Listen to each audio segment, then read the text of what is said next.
been quiet since my divorce, so figured I'd talk to you. I want to see my Welcome to Dad's son! Diaries, Season 2.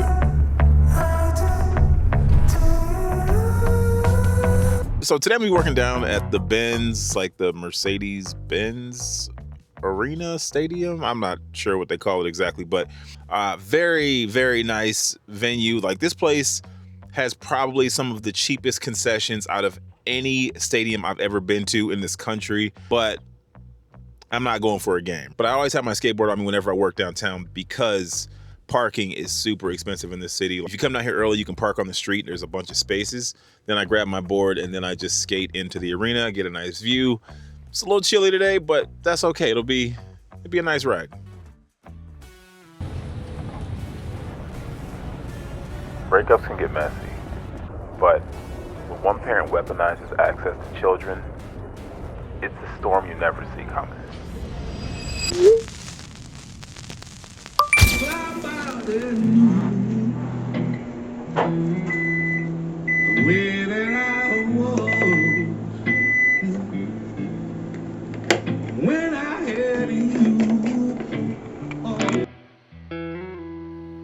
All men are not created equal, because I don't want to see my son.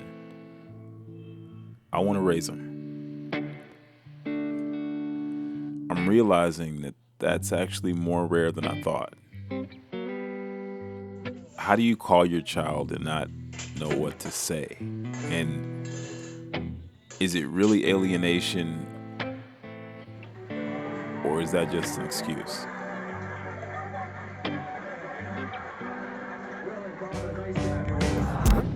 You know,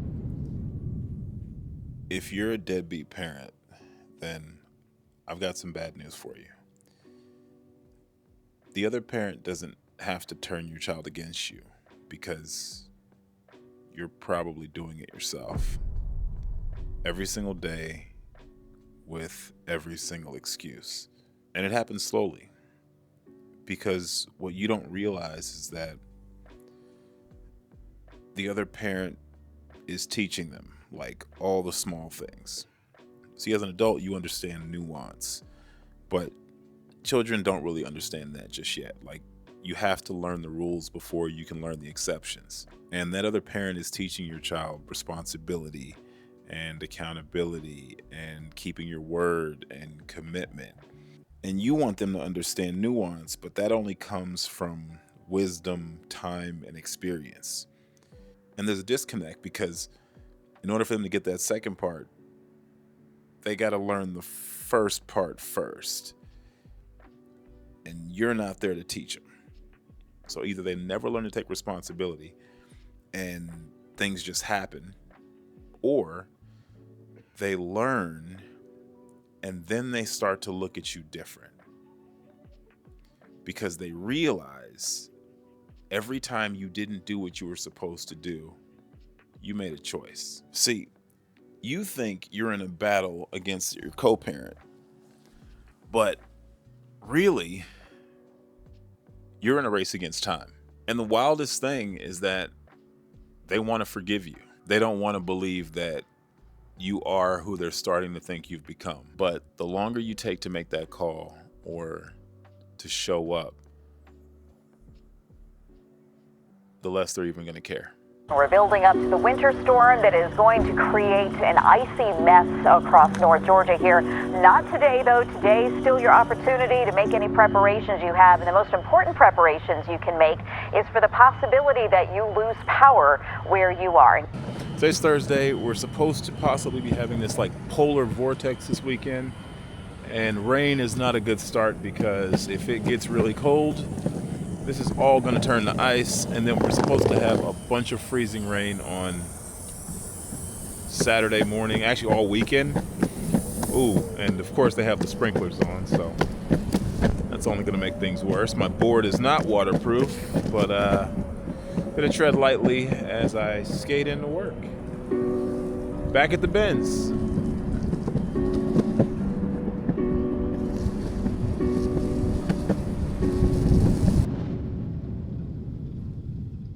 You know, it's funny, when I started this channel, I wanted to create a community for dads to help to give a voice to a population I don't really hear too much about. And the one thing, I guess I kind of expected there to be somebody in the comments one day to say something snarky or just random internet asshole comments. But the one response I didn't expect to see was jealousy. You just don't sometimes really think about it until you take a step back and really listen to it from someone else's perspective. And sometimes we just don't look at our blessings as such. We just are complaining about what's going on in our lives or what situation we're dealing with, and we don't think about how someone else might wish they could be in our situation. I had a phone call from my son, and I'm trying to get stuff in order, whatever. And I had a coworker say to me, "Oh, is that your son?" And I was like, "Yeah." He's like, "That was taken away from me." And that was like a real surreal moment to hear someone say it that way. There's a lot of talk about, deadbeat dads and baby dads and, married, what do they call it? Married single moms and all this crap. But it really is a privilege to be able to raise your kids. And a lot of times that's lost. Like, it's something that we don't really say when we're complaining about our kids or complaining about our ex-partner. And having someone say blatantly that was taken from them is just real. Like, I'm always incredibly empathetic for the guys who don't get to be in their kids' lives the way I am. It's a catch-all, right? Like, a single dad is anything from a guy who sees his kid once in the summer a year, or somebody who's a weekend dad, or somebody who has 50-50 alternating days, or somebody who has a kid that they just don't see at all. Like, that's all a single dad. But when you say single mom, we know exactly what that's supposed to mean. Good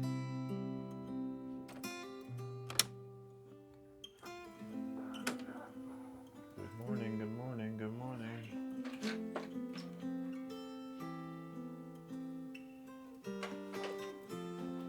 How you doing, dude? I just woke up, so I would say Sunday. You sleep good? It's 14 degrees this morning. Definitely taking you to the bus stop today. All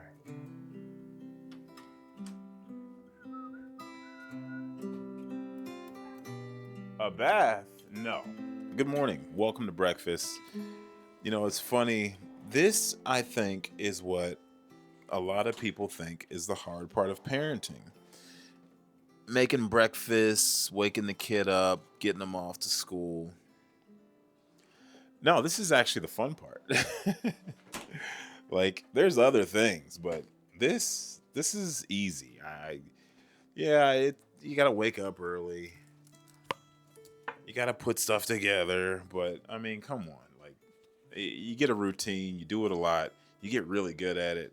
You learn some new skills, you come up with new fun breakfasts and lunches, and you send them off to school, and then they're gone. Like, it's kind of great.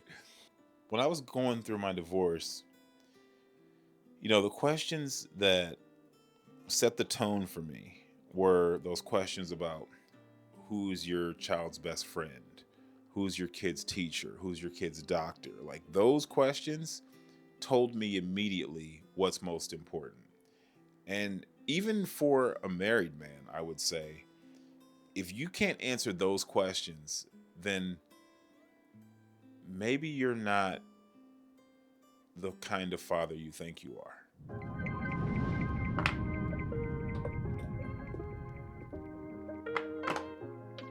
When a parent says they walked away because the other was abusive, I don't hear sacrifice. I hear contradiction. Because if you truly believed your child was in danger, you wouldn't leave them there. Staying away only makes sense if you trust that your absence won't hurt, that your sons won't miss your leadership, and that your daughters will somehow be safe without you. That belief says everything. And that's the lie that makes leaving possible.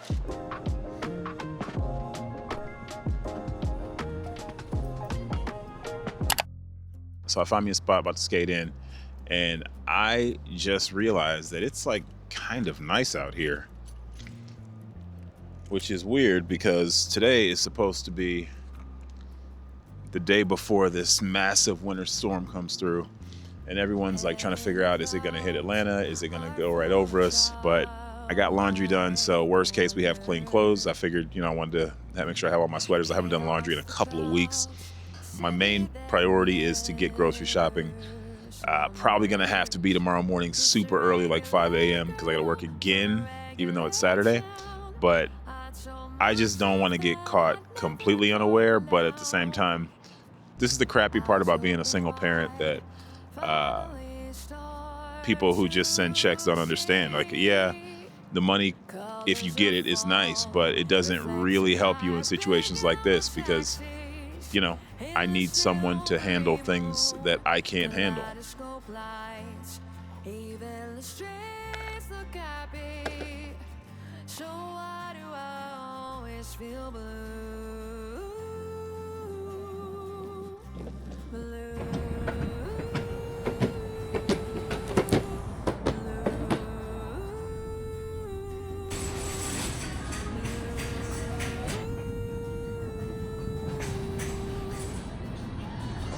I had a coworker say he went to go get an onion yesterday and they cleared the shelf. This is disrespectful. Look at this.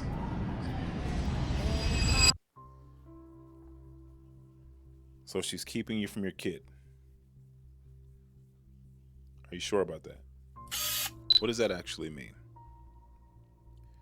Is there an actual order in place that says you can't pick up your child? Is like there a protective order in place? Or have you just been conditioned to believe that you don't have access to your child? Now, the best advice I can give any person who is expecting a child is to get married in terms of parental rights. One of the most important things that we teach our children is when to fight back. Maybe it's against a bully at school, or maybe just against injustice in society. If we see something that's wrong or something that we don't like, I think as fathers, we want to teach our children to stand up for what's right. When I felt like I had no chance, that was when I was the most dangerous. Not to public safety or anything, but that was when I was the most willing to do something unconventional. I was most willing to do things that probably didn't make sense, may have cost me in the long run, but ultimately I felt like it didn't matter anyway. My best advice to someone who's getting bled dry by this system is fire your lawyer. See, your lawyer will tell you all the things you want to hear. They'll tell you that you have a great shot. They'll tell you that, this is the next hearing. This is going to be the final one. We're going to be done with this in a few weeks. But the problem is your lawyer is financially incentivized to keep you in court forever. And if they know you really care, then they'll gladly take your money, even if they know you don't really have a shot. Now, I'm not saying don't get legal advice, but if you're at the point where you want to throw your hands up anyway, fire your lawyer, because every email, phone call, like any type of communication that they send to the other party is going to cost you. And one of the few good things about our system is that you can pursue this stuff on your own. You can go down and file these same motions for a fraction of the cost. Now, you're not a lawyer, so you're probably not going to do as well, but you're still fighting. And the reality is, unless you have like an actual protective order in place, there's no reason you should not be able to see your child in some capacity. You have every right to go to the school and check in on their teachers or contact their physician if you're the parent on record. Now, I'm not saying the other party's going to make it easy, but who cares? Whether you choose to fight or not, it's still going to happen. If they're pursuing custody legally, then they're still going to get a judgment one way or another.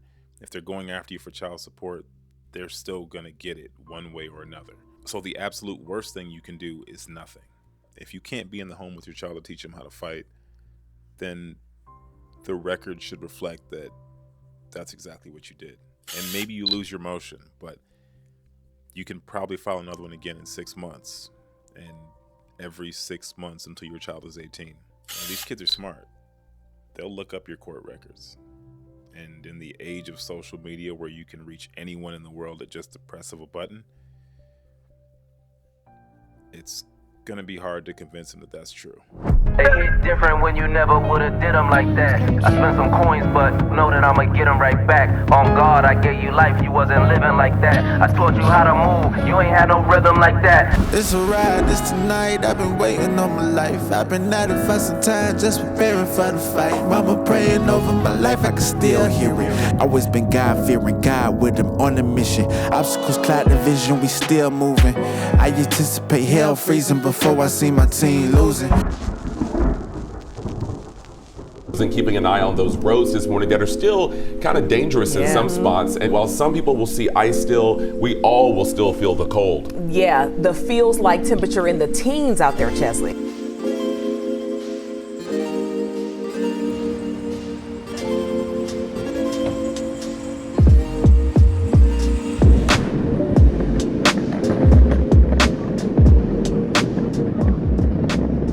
So it's about 1 o'clock. I think I'm gonna hang out for another couple hours. I mean, it's not bad, but I've definitely looked at some of the weather reports in the other states. I heard Texas is already having a bunch of issues with power. So it could definitely get crazy. As far as what they're saying, we're not supposed to start getting snow until about 8 o'clock p.m. You know, I just have what I have, whatever I grabbed this morning at the store. I'm gonna run over to the farmer's market and see what they have. Expectations are pretty low. The big thing is just the power. If the power stays on, I'll be fine. But if it goes out, that could get pretty nasty. After the daycare years, you really don't spend that much per month, but what gets you is the hidden fees. If I didn't have to miss work for every snow day or come home early to be there after school, I'd make way more money. So I've had to trade gifts for presents. Did it my way, I did it my way. I I'm conquered gonna the try to world. get this editing done. This Now the guy's yellow going welcome to somehow home. get Yeah, this. yeah. Love's gotta be the finest thing from above. No loose change, you know I keep it above. You're in the winner's circle, you know the winners is us. And there's no such thing as winning too much. Now I ain't even gotta stand or take a bow. Just want the fam to be proud. Shooting for the stars to maybe land on a cloud. As a storyteller, one of the frameworks that I'm often intrigued by are stories where the father and son meet each other in some form of combat, and it's only after the father has mortally wounded the son does he realize who he is. It's not that being an absent father is literally killing your child, but it is doing so metaphorically in so many ways. You know, kids are always changing, and when you don't call enough, it's interesting how quickly those conversations go quiet. You don't know who their teachers are. You don't know what they're into. You don't know their favorite song. You don't know your own child. And it's the thing that checks can't make up for. I'm empathetic towards anyone who's experienced parental alienation, but I also understand that the child does not care. Like, they don't care what you have to go through. They don't care how much money it costs. They don't care about how difficult it was.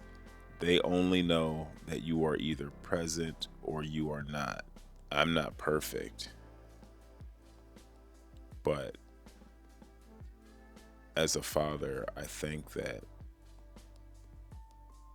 the least I can do is teach my son the mistakes that I've made so that maybe he doesn't make them himself. Like, maybe I can make life a little bit easier if I answer some questions before they ever come up. If I can provide a little bit of guidance, a little bit of wisdom, a little bit of insight, and maybe a few stories about what happens when you do the thing that you're thinking about doing. I don't want to be put in the same category as somebody who abandons their child. I don't want to be put in the same category as someone who sees them on their weekends. Not because I'm better, but because the circumstances are different. We're talking about two completely different experiences. And it's hard. Like, it's really hard to identify with other guys who are not in a similar situation. And that group is just so much smaller than I thought. Like, do you even know a man who is raising a child by himself? Or is that just something you read on a headline? And in this online discourse, I often find myself siding with women because I find myself more on the side of being the one who has the child, who's dealing with this person, who's accusing them of parental alienation, than I do with the men. The idea that I would want all of this responsibility all on my own, for what? Like, for my ego?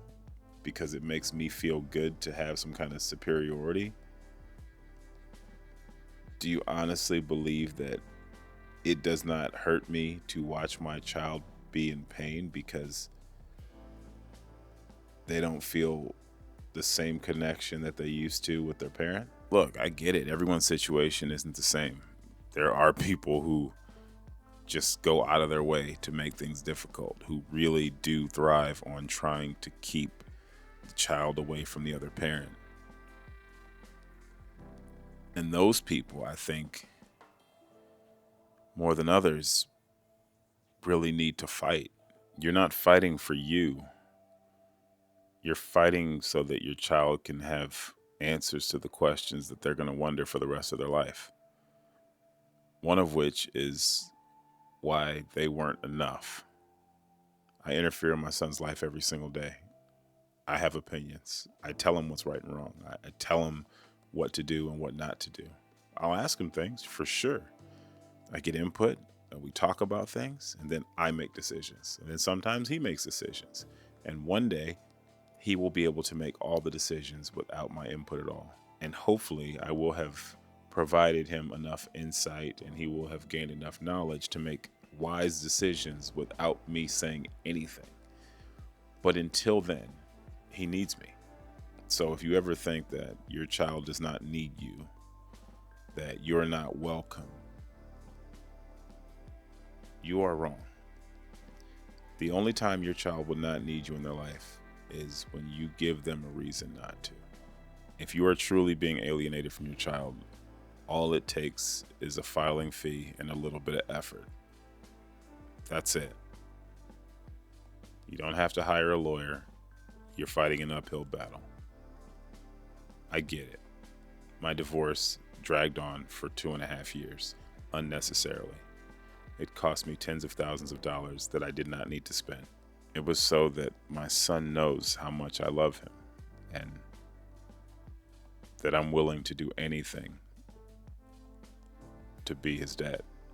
So before you accuse the other person of parental alienation, I want you to really think about what you're willing to give up to be a parent.